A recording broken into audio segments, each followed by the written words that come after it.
സബ്ജക്റ്റിൽ പൊട്ടിയില്ലേ സാറില്ല തോൽവിയൊക്കെ അങ്ങനെ തന്നെ അല്ലേ. എല്ലാവരും ഇപ്പോൾ ജയിച്ചാൽ അങ്ങനെ ഉണ്ടാവും, എല്ലാവരും കളക്ടർ ആയാലും ഇപ്പം എങ്ങനെ, എല്ലാവരും ഡോക്ടർ ആയാലും എങ്ങനെ.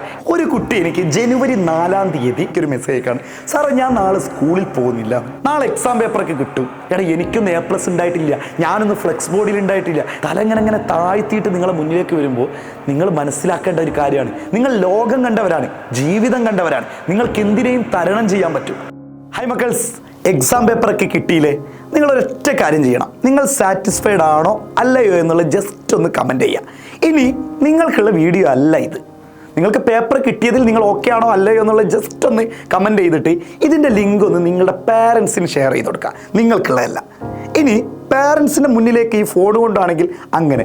ഇനി നിങ്ങളുടെ സമയമല്ല, നിങ്ങൾ ജസ്റ്റ് മാറി നിൽക്കോ അല്ലെങ്കിൽ കൂടെ ഇരുന്നാലും കുഴപ്പമൊന്നുമില്ല, പാരൻസ് നിർബന്ധമായിട്ട് കേൾക്കണം.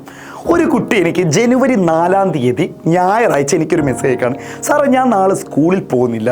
അപ്പോൾ ഞാൻ ചോദിച്ചു, എടാ കുറച്ച് ദിവസത്തിന് ശേഷം ഇത്ര മടിയനാണ് നീ എന്നൊക്കെ ചോദിച്ചു. അപ്പോൾ പറഞ്ഞു മടിയൊന്നുമല്ല, ഞാൻ സ്കൂളിൽ പോകണില്ല എന്ന് പറഞ്ഞു. പിന്നെ ഞാൻ കുത്തി ചോദിച്ചപ്പോൾ പറഞ്ഞു നാളെ എക്സാം പേപ്പറൊക്കെ കിട്ടും.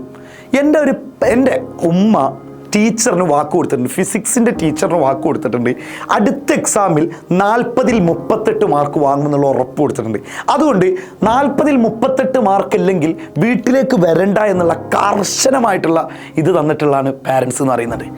അപ്പം ഞാൻ വിചാരിച്ചു അതിന് മാത്രം എന്താ, ഒരു 38-ൽ 37 എന്താ കുഴപ്പം, ഇനി 37 അല്ലെങ്കിൽ ഇപ്പോൾ 0 മാർക്ക് കിട്ടി.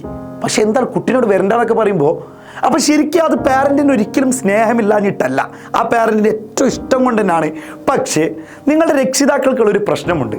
പ്രശ്നമാണോ അല്ലോ എന്നുള്ളതല്ല, ഒരു ചെറിയൊരു നെഗറ്റീവായിട്ട് ഞാൻ പറയാണ്.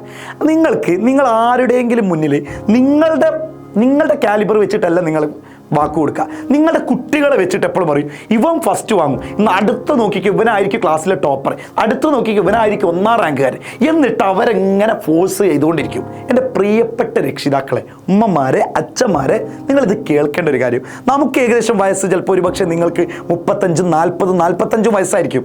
നിങ്ങൾ ലോകം കണ്ടവരാണ്, ജീവിതം കണ്ടവരാണ്, നിങ്ങൾക്ക് എന്തിനേയും തരണം ചെയ്യാൻ പറ്റും. പക്ഷെ നിങ്ങളൊരു 15 വയസ്സുകാരൻ്റെ അവസ്ഥ എടുക്കുക, 15 വയസ്സുകാരിയുടെ അവസ്ഥ എടുക്കുക. ആ അവസ്ഥയിലൂടെ കടന്നു പോകുമ്പോൾ അവരുടെ കയ്യിലേക്ക് പേപ്പർ കിട്ടും. അപ്പോൾ ആ കുട്ടി പറഞ്ഞ പോലെ തന്നെ ആ കുട്ടിയുടെ ഉള്ളിലേക്ക് എന്താ, നാളെ സ്കൂളിൽ പോയാൽ പേപ്പർ കിട്ടും, അല്ല എന്നുണ്ടെങ്കിൽ സ്കൂളിൽ പോയിട്ടില്ലെങ്കിൽ പേപ്പർ കിട്ടൂലല്ലോ. അപ്പോൾ എനിക്ക് ഒരു ദിവസം കൂടി വീട്ടിൽ നല്ല സന്തോഷത്തോടു കൂടി ഇരിക്കാമല്ലോ.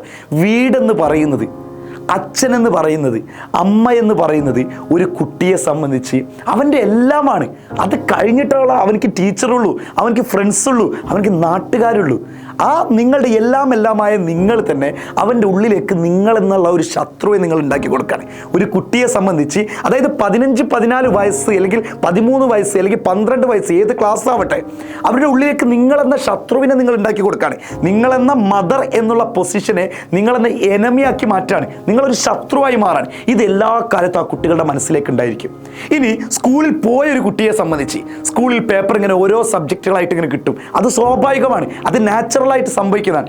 അവിടെ കയ്യിലേക്ക് കിട്ടിക്കഴിഞ്ഞാൽ വൈകുന്നേരം എത്തി ആ ഗേറ്റ് ഇങ്ങനെ നിങ്ങളിങ്ങനെ തുറന്നേക്ക് വരുമ്പോൾ നിങ്ങൾ സിറ്റ് ഔട്ടിൽ ഇരുന്നിട്ട് ചോദിക്കുന്നുണ്ടാവും ഏതൊക്കെ പേപ്പർ കിട്ടി, സ്കൂളിലത്തെ ടീച്ചർ വാട്സപ്പിൽ മെസ്സേജ് ചെയ്തിട്ടുണ്ടല്ലോ ഇന്ന പേപ്പറൊക്കെ കിട്ടി, പേപ്പറൊക്കെ കാണിക്കും. ഇതായിരിക്കുമല്ലോ നിങ്ങൾ ചോദിക്കുന്നുണ്ടാവല്ലേ. ആ കുട്ടിയെ സംബന്ധിച്ച് പേപ്പർ കിട്ടിക്കഴിഞ്ഞാൽ ഷുവറാണ് നിങ്ങളുടെ വീട്ടിലേക്ക് വരാൻ തോന്നൂല, ഉറപ്പായിട്ടും തോന്നൂല. കാരണം എനിക്കറിയാം പല കുട്ടികളുടെ മെസ്സേജ് എൻ്റെ ഫോണിലേക്ക് ഇങ്ങനെ കിടക്കുമ്പോൾ എന്നോട് പറയാൻ പറ്റിയ പല കാര്യങ്ങൾ പോലും നിങ്ങളോട് പറയാൻ പറ്റില്ല. അതായത് ഞാനെന്ന് പറയുന്നത് സെക്കൻഡറിയാണ്, ഞാൻ അവരെ ചിലപ്പോൾ കണ്ടിട്ട് കൂടി ഉണ്ടാവില്ല. പക്ഷെ എന്നോട് വന്നിട്ട് പറയുന്നുണ്ട് പല കുട്ടികളും, നാളെ എക്സാം പേപ്പർ കിട്ടും സാറേ, ഞങ്ങൾ ആ പേപ്പർ വാങ്ങിയിട്ട് എങ്ങനെ പോകും, ഞാൻ പ്രതീക്ഷ കൊടുത്തു, മാർക്ക് ഇല്ലെങ്കിൽ ഉണ്ടെങ്കിൽ എന്താ കുഴപ്പം, ഇതുകൊണ്ടൊന്നും ലോകം അവസാനിക്കുന്നില്ലല്ലോ, ഇതുകൊണ്ടൊന്നും നിങ്ങളുടെ ക്ലാസ് അവസാനിക്കുന്നില്ലല്ലോ, സമയമുണ്ട്, ദിവസം കൊണ്ട്. ഇനിയിപ്പോൾ ഒരു മാർക്ക് കുറഞ്ഞു നിൽക്കാൻ ഞാൻ എൻ്റെ A+ കാര്യങ്ങളും എല്ലാ കാര്യങ്ങളും അങ്ങോട്ട് പറഞ്ഞെടുത്ത്, എടാ എനിക്കൊന്നും A+ ഉണ്ടായിട്ടില്ല, ഞാനൊന്നും ഫ്ലെക്സ് ബോർഡിൽ ഉണ്ടായിട്ടില്ല, ഞാനൊന്നും ക്ലാസ്സിലെ ടോപ്പർ ആയിരുന്നില്ല, ഇങ്ങനെ ആശ്വസിച്ചു. പക്ഷെ ഞാൻ ഇത്രത്തോളം ആശ്വസിക്കുന്ന കാര്യം, എൻ്റെ പ്രിയപ്പെട്ട ഈ വീഡിയോ കാണുന്ന പാരൻറ്റ് ജസ്റ്റ് ഒന്ന് അവരോട് പറയാൻ വേണ്ടി, എടാ നാളെ പേപ്പർ കിട്ടും, നീ ആ പേപ്പറും കൊണ്ട് പോരാടാ അങ്ങോട്ട്, എത്ര മാർക്കാണെങ്കിലും എന്താ. എന്നിട്ട് നിങ്ങൾ അടുത്തേക്ക് വന്നു കഴിഞ്ഞിട്ട് ആദ്യം തന്നെ അവർ ഗേറ്റ് ഇങ്ങനെ തുറന്ന് നിങ്ങൾ വീട്ടിലേക്ക് വരുമ്പോൾ നിങ്ങൾ ചോദിക്കേണ്ട ചോദ്യം എന്താണെന്നറിയാം. സ്കൂളൊക്കെ 10-12 ദിവസം ഇല്ലാതിരുന്നു, എവിടേക്കൊക്കെയാണ് ഫ്രണ്ട്സ് പോയത്, വെക്കേഷനൊക്കെ അവരെങ്ങനെയാണ്, ഫ്രണ്ട്സിനൊക്കെ കണ്ടോ, എന്താണ് പുതിയ വിശേഷങ്ങൾ പറ. ഇവർ സന്തോഷത്തോടു കൂടി ഇങ്ങനെ ബള എന്ന് പറഞ്ഞിട്ട് ഇങ്ങനെ പറഞ്ഞുകൊണ്ടിരിക്കും നിങ്ങളോട്. പക്ഷേ അവർ നിങ്ങൾ ശ്രദ്ധിച്ചാൽ മതി, ഗേറ്റ് കടന്നു വരുമ്പോൾ ചിലപ്പോൾ 5-ാം തീയതിയും 6-ാം തീയതിയൊക്കെ ആയിട്ടാണ് എക്സാം പേപ്പർ കിട്ടുക. ഗേറ്റ് ഇങ്ങനെ തുറന്നു വരുമ്പോൾ അവരിങ്ങനെ തല ഇങ്ങനെ താഴ്ത്തിയായിരിക്കും വരുന്നത്. സ്ഥിരം നിങ്ങളുടെ മുന്നിലേക്ക് വന്ന് ആ ബാഗും തൂക്കി എറിഞ്ഞ് ബാഗ് ഇങ്ങനെ സിറ്റ് ഔട്ടിലേക്ക് ഇട്ടിട്ട് ഞാനിതാ കളിക്കാൻ പോകുമെന്ന് പറഞ്ഞ കുട്ടികൾ തല താഴ്ത്തിയിട്ടാണ് നിങ്ങളുടെ മുന്നിലേക്ക് വരാം. തല ഇങ്ങനെ താഴ്ത്തിയിട്ട് നിങ്ങളെ മുന്നിലേക്ക് വരുമ്പോൾ നിങ്ങൾ മനസ്സിലാക്കേണ്ട ഒരു കാര്യമാണ്. നിങ്ങൾ അങ്ങനെയല്ല പറയണ്ടേ, എടാ എന്താണ് എന്നത്തെ പോലെ ഒരു ഉഷാറിനകത്തോട്ട് വന്നേ, എന്തെങ്കിലും സ്നാക്സ് കൊടുക്കാണെങ്കിൽ സ്നാക്സ് കൊടുത്തിട്ട് പറയാം, വിശേഷങ്ങൾ ചോദിക്കാം. പേപ്പറൊക്കെ പിന്നെ അവർ തന്നെ കാണിച്ചിരും. ഞാൻ തീരെ കാണിച്ചിരുന്നില്ലേ ചോദിക്കാം, എടാ പേപ്പറൊക്കെ കിട്ടിയത് ഞാൻ അറിഞ്ഞല്ലോ, എന്താ അവസ്ഥ, മാർക്ക് കുറഞ്ഞില്ലേ, അല്ലെങ്കിൽ ഏതൊക്കെയോ സബ്ജക്റ്റിൽ പൊട്ടിയില്ലേ, സാരില്ല തോൽവിയൊക്കെ അങ്ങനെ തന്നെ അല്ലേ. എല്ലാവരും ഇപ്പോൾ ജയിച്ചാൽ അങ്ങനെ ഉണ്ടാവും, എല്ലാവരും കളക്ടറായാലും ഇപ്പം എങ്ങനെ, എല്ലാവരും ഡോക്ടറായാലും എങ്ങനെ, ഇങ്ങനെ വെറുതെ അങ്ങോട്ട് പറയാം എന്ന് വിചാരിച്ചാൽ അവരെ എപ്പോഴും തോൽപ്പിക്കാനല്ല. എന്നിട്ട് അവരെ മെല്ലെ ചേർത്ത് നിർത്തിയിട്ട് നിങ്ങൾ പറയാം, മോനെ പരീക്ഷയ്ക്ക് തോറ്റു കഴിഞ്ഞാൽ മോനല്ല നമ്മുടെ കുടുംബത്തിൻ്റെ അത്താണി, കുടുംബത്തിൻ്റെ എല്ലാം പ്രതീക്ഷകൾ. ഞങ്ങളൊക്കെ പ്രായമായി കഴിഞ്ഞാൽ ഞങ്ങൾക്കോ പഠിക്കാൻ കഴിഞ്ഞില്ല, മക്കളെങ്കിലും ഇനി നല്ലപോലെ ചെയ്യണ്ടേ, ഇപ്പോൾ പോട്ടെ സാരില്ല.